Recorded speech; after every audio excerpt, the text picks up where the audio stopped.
सगल सृष्ट को दे आधार। कोई एक जाने नूं आधार दिंदा होएगा, कोई अपने परिवार विच 3-4 जाणियां दी परवरिश करदा होएगा, सांभ संभाल करदा होएगा। पर इत्थे ते गुरु सारी सृष्टि नूं ही आधार दे रहे ने, आसरा दे रहे ने। सगल सृष्ट सारियां दे सांझे ने। पहले दीवान विच गल कीती सी ना, गुरु नानक दा घर सब दा सांझा है। इत्थे सांझी गल है। सगल सृष्ट को दे आधार। सारी सृष्टि नूं गुरु जी नाम दा आधार दिंदे ने। जिस नाम दा आधार है साडी आत्मा नूं, साचा नाम मेरा आधारू, ये केवल ते केवल गुरु कोलों आके मिलता है। गुरु जी ही सानू सच्चे नाम नाल जोड़दे ने, जिहदा आधार है साडी आत्मा नूं। जीअरे ओला नाम का, अवर जे करन कराबनो तिन मैं भौ है जाम का। बाणी दा एक एक शब्द नाम है। असी इस सच्चे नाम नाल जुड़ना है जो गुरु जी दिंदे ने, गुरु जी नाम नाल जोड़दे ने। बेनती करां, एक ते साडा शरीर है, शरीर नूं भी आधार परमात्मा ही दे रहे। सवास आ रहे ने तां ही तुरे फिरदे आ। आत्मा दा आधार भी बाणी है, रब्बी बाणी। हुण दोनों चीज़ां ही बहुत जरूरी हुंदियां ने। जिवें वेखो, एक ते गड्डी है, एक है गड्डी नूं चलाउण वाला। एक ते साधन है, मोटरसाइकिल है, एक उहनूं चलाउण वाला है। हुण कोई व्यक्ति जो ड्राइवर है गड्डी 'च बैठा है, हुण गड्डी दी खुराक बखरी है ते चलाउण वाले दी खुराक बखरी है। गड्डी दा आधार है तेल, चाहे डीजल होवे चाहे पेट्रोल होवे। पर चलाउण वाले दा आधार है भोजन प्रशादा। पर जे चलाउण वाला अपना भोजन प्रशादा छके ही ना, बस गड्डी दी टैंकी फुल करा के रखे भी बस इहदी टैंकी फुल है, तेल फुल पवाया होया है। जे आप प्रशादा ना छके, कला गड्डी दी सांभ संभाल करी जावे ते कपड़ा मारे, धो लवे, सवार लवे। जे आप भोजन प्रशादा ना छके, शरीर कमज़ोर होने लग जाता है। समा वो भी आउंदा जदों खून बनना बंद हो गया, क्योंकि भोजन अंदर जा नहीं रहा, ब्लड नहीं बन रहा, एनर्जी नहीं मिल रही शरीर नूं। जे आपां भोजन प्रशादा बंद कर दईए, बंदे दी मौत भी हो जाती है, क्योंकि आधार नहीं मिल रहा। बिल्कुल इसे तरह सतगुरु जी दसदे ने, पुत आ शरीर ते एक वहीकल है, इनू ते तू घोड़ी समझिया कर, एक साधन समझिया कर, ते इहदे उत्ते आत्मा सवार है। तू अपने शरीर रूपी घोड़ी नू भोजन छका दिन्ना, चंगी गल है, छका लिया कर। पर जिहड़ा इहदे उत्ते सवार है, कदे उहनूं भी भोजन छकाया है? पता नहीं किन्ने महीनों तो असीं जपजी साहब दा पाठ ही नहीं किया। अंदर आत्मा ते भुखी बैठी है, ताई ते चिड़चिड़े जे होए फिरदे आ। निक्की निक्की गल ते खिजी जाने आ। बंदे नूं एक दिन प्रशादा ना मिले किवें खिजदा। घरे आउंदा एकदम कहिंदे बाकी गल्लां बाद च, पहलां प्रशादा छकाओ क्योंकि मैं भुखा हाँ। भुखे बंदे नूं खिज आउंदी आ, गुस्सा भी आउंदा। हुण साडा सुभाअ किदां दा बन गया? ईरखा, दवैक, नफरत, बैर विरोध की भावना, क्योंकि आत्मा ते भुखी बैठी आ।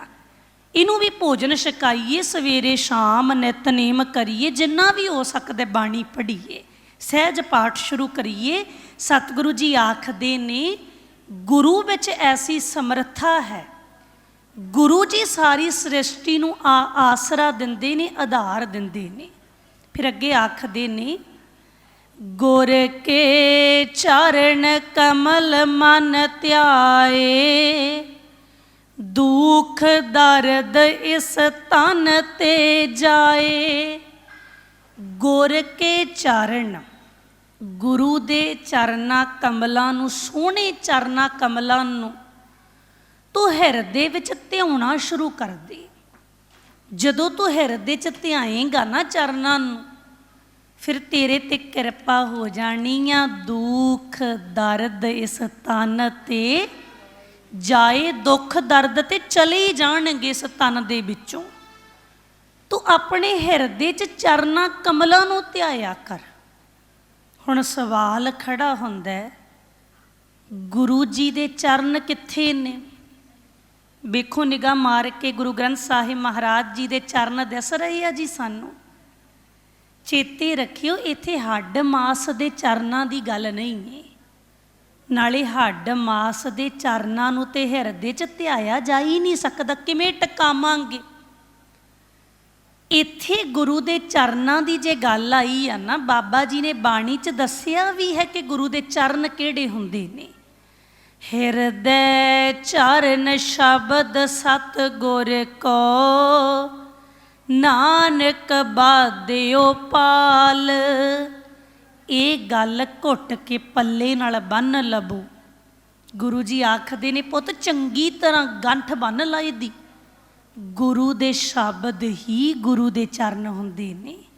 ਜਦੋਂ ਚਰਨਾਂ ਨੂੰ ਧੋ ਧੋ ਕੇ ਪੀਣ ਦੀ ਗੱਲ ਆਉਂਦੀ ਹੈ ਨਾ ਬਾਣੀ 'ਚ, ਉਹਦਾ ਭਾਵ ਹੈ ਸ਼ਬਦਾਂ ਨੂੰ ਵਿਚਾਰ ਵਿਚਾਰ ਕੇ ਅੰਦਰ ਲੈ ਕੇ ਜਾਣਾ।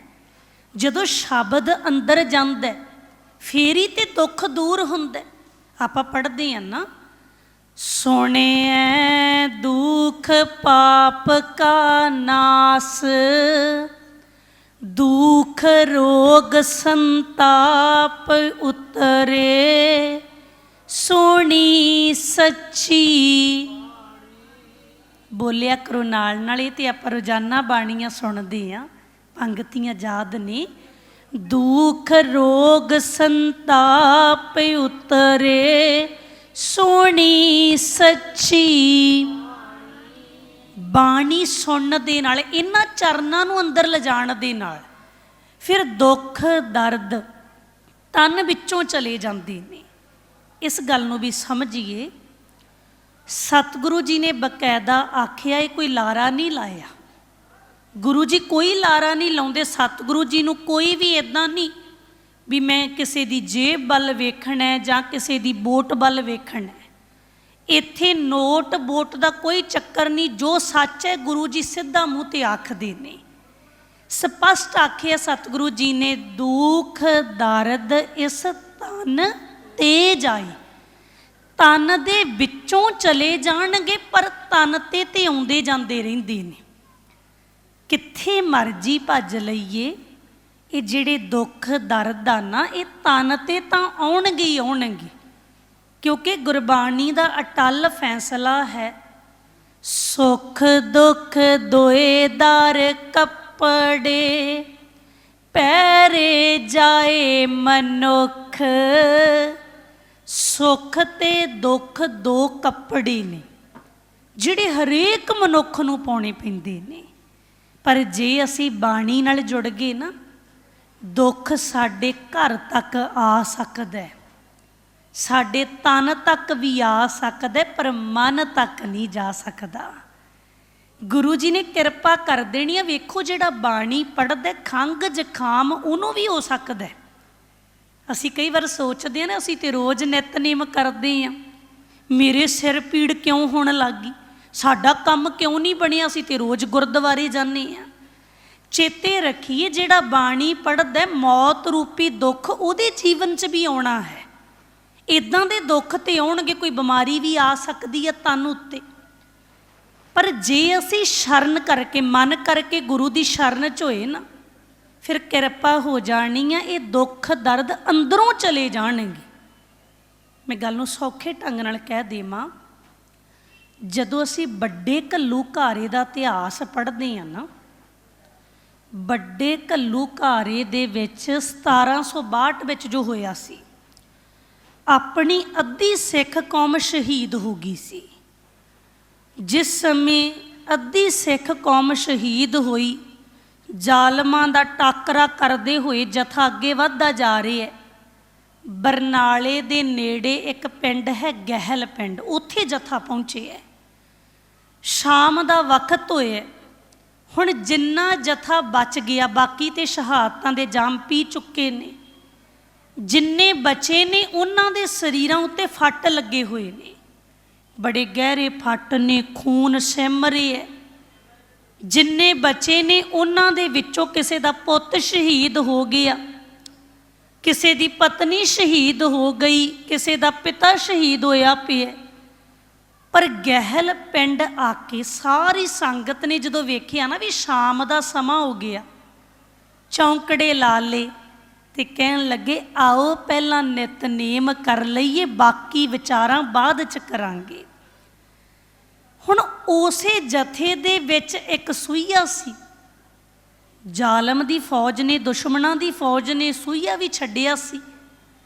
ਉਹ ਰਾਮ ਸਿੰਘ ਬਣ ਕੇ ਵਿੱਚ ਰਹਿੰਦਾ ਸੀ।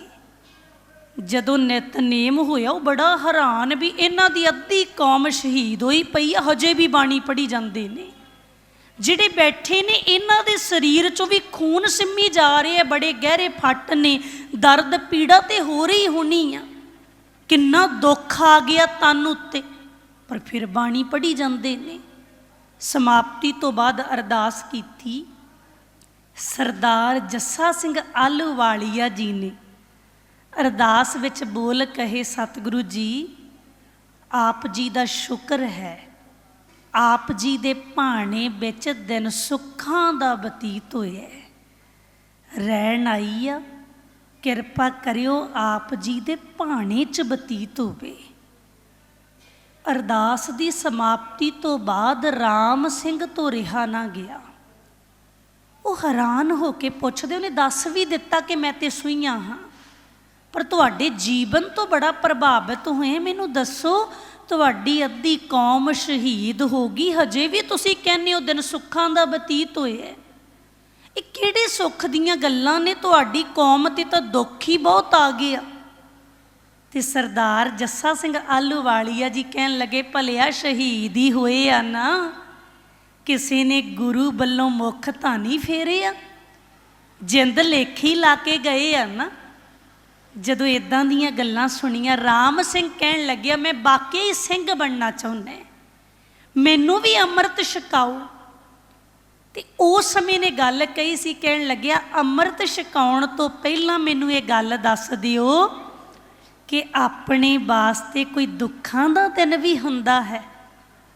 ਹੁਣ ਆਪਣੇ ਵਾਸਤੇ ਸ਼ਬਦ ਵਰਤ ਰਿਹਾ ਕਿਉਂਕਿ ਆਪ ਵੀ ਸ਼ਾਮਲ ਹੋਣਾ ਚਾਹੁੰਦਾ, ਬੜਾ ਪ੍ਰਭਾਵਿਤ ਹੋਇਆ।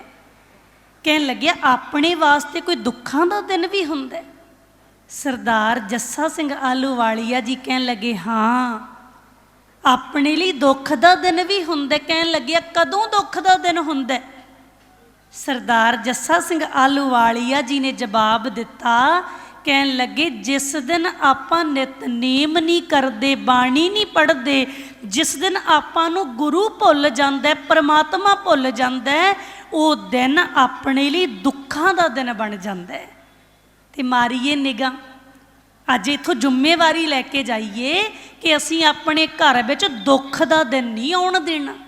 ਕੋਈ ਦਿਨ ਇੱਦਾਂ ਦਾ ਨਾ ਆਵੇ ਜਿਸ ਦਿਨ ਸਾਡੇ ਘਰ ਵਿੱਚ ਜਪਜੀ ਸਾਹਿਬ ਨਾ ਪੜ੍ਹਿਆ ਜਾਏ, ਜਿਸ ਦਿਨ ਸਾਡੇ ਘਰ ਵਿੱਚ ਸੋਦਰ ਦਾ ਪਾਠ ਨਾ ਹੋਵੇ, ਨਿਤਨੇਮ ਦੀਆਂ ਬਾਣੀਆਂ ਨਾ ਪੜ੍ਹੀਆਂ ਜਾਣ।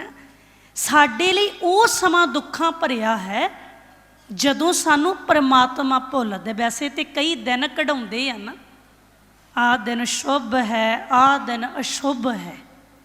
ਗੁਰੂ ਜੀ ਆਖਦੇ ਨੇ ਪੁੱਤ ਦਿਨ ਤੇ ਸਾਰੇ ਸ਼ੁਭ ਹੁੰਦੇ ਨੇ, ਐਵੇਂ ਨਾ ਭਰਮ ਕਰਿਆ ਕਰ, ਸਾਰੇ ਦਿਨ ਹੀ ਪਰਮਾਤਮਾ ਨੇ ਚੰਗੇ ਬਣਾਏ ਨੇ। ਬਸ ਅਸ਼ੁਭ ਦਿਨ ਤਾਂ ਉਹੀ ਹੁੰਦਾ ਜਿਸ ਦਿਨ ਤੈਨੂੰ ਬਣਾਉਣ ਵਾਲਾ ਤੈਨੂੰ ਭੁੱਲ ਜਾਂਦਾ, ਤੈਨੂੰ ਸਾਹ ਦੇਣ ਵਾਲਾ ਭੁੱਲ ਜਾਂਦਾ, ਪਰਮਾਤਮਾ ਵਿਸਰ ਜਾਂਦਾ। ਜਿਤ ਦਿਨ ਬਿਸਰੈ ਪਾਰ ਬ੍ਰਹਮ ਫਿਟ ਭਲੇਰੀ ਰੁੱਤ। ਸੋ ਦੁੱਖਾਂ ਦੇ ਦਿਨਾਂ ਤੋਂ ਬਚਣਾ ਹੈ। ਅੰਦਰੋਂ ਦੁੱਖ ਚਲੇ ਜਾਂਦੇ ਨੇ, ਤਨ ਤੇ ਆਉਂਦੇ ਜਾਂਦੇ ਰਹਿੰਦੇ ਨੇ, ਇਹਨਾਂ ਦੀ ਪਰਵਾਹ ਨਹੀਂ ਸਿੱਖ ਨੂੰ ਜੋ ਗੁਰੂ ਦੀ ਸਿੱਖਿਆ ਨਾਲ ਜੁੜਦਾ। ਹੁਣ ਭਾਈ ਮਨੀ ਸਿੰਘ ਜੀ ਦਾ ਬੰਦ ਕੱਟਿਆ ਜਾ ਰਿਹਾ, ਥੋੜਾ ਦੁੱਖ ਆਏ, ਤਨ ਉੱਤੇ ਤੇ ਬਹੁਤ ਜ਼ਿਆਦਾ ਦੁੱਖ ਹੈ। ਪਰ ਅੰਦਰ ਕਿੰਨਾ ਕੁ ਸੁੱਖ ਹੋਏਗਾ। ਬੰਦ ਬੰਦ ਕਟਵਾ ਲਿਆ, ਪਰ ਇਹ ਨਹੀਂ ਕਿਹਾ ਕਿ ਮੈਂ ਸਿੱਖ ਨਹੀਂ ਆ। ਕਿੰਨਾ ਸੁੱਖ ਹੋਏਗਾ ਅੰਦਰ। ਤਨ ਉੱਤੇ ਆਰਾ ਚੱਲ ਰਹੀ ਹੈ, ਤਨ ਆਰੇ ਨਾਲ ਚਰਬਾ ਲਿਆ, ਪਰ ਗੁਰੂ ਵੱਲੋਂ ਮੁੱਖ ਨਹੀਂ ਫੇਰਿਆ। ਕਹਿੰਦੇ ਰਹੇ ਜਦੋਂ ਚੱਲੇ ਸੀਸ ਤੇ ਆਰਾ, ਮੇਰਾ ਮੁੱਖ ਗੁਰ ਪਿੰਜਰੇ ਵੱਲ ਹੋਵੇ। ਅੰਦਰ ਦਾ ਸੁੱਖ ਆ ਨਾ, ਬਾਹਰ ਤੇ ਬੜਾ ਦੁੱਖ ਆ ਗਿਆ। ਦਸ਼ਮੇਸ਼ ਪਿਤਾ ਜੀ ਦਾ ਜੀਵਨ ਪੜ੍ਹੀਏ, ਸਭ ਕੁਝ ਸਾਡੇ ਤੋਂ ਨਿਸ਼ਾਵਰ ਕਰ ਦਿੱਤਾ। ਅੱਧੀ ਰਾਤ ਨੂੰ ਆਨੰਦਪੁਰ ਦਾ ਕਿਲਾ ਛੱਡਣਾ ਪਿਆ। ਸਰਸਾ ਨਦੀ ਤੇ ਪਰਿਵਾਰ ਵਿਛੋੜਾ ਹੋ ਗਿਆ। ਅੱਖਾਂ ਦੇ ਸਾਹਮਣੇ ਜਾਨ ਤੋਂ ਪਿਆਰੇ ਪੁੱਤ ਸ਼ਹੀਦ ਕਰਾ ਲਏ। ਥੋੜਾ ਦੁੱਖ ਆਇਆ ਸੀ, ਕਿੰਨਾ ਦੁੱਖ ਸੀ, ਪਰ ਸਾਨੂੰ ਸਿਖਾ ਕੇ ਗਏ ਨੇ, ਪੁੱਤ ਤਨ ਤੇ ਦੁੱਖ ਸੁੱਖ ਆਉਂਦੇ ਜਾਂਦੇ ਰਹਿੰਦੇ ਨੇ, ਪਰ ਤੂੰ ਮਨ ਕਰਕੇ ਗੁਰੂ ਦੀ ਸ਼ਰਨ 'ਚ ਰਹੀਂ। ਇਹ ਦੁੱਖ ਤੇਰੇ ਮਨ ਤੱਕ ਨਹੀਂ ਜਾ ਸਕਣਗੇ। ਮਾਰੋ ਨਿਗਾਹ, ਆਪਾਂ ਕਿੱਥੇ ਖੜੇ ਆ।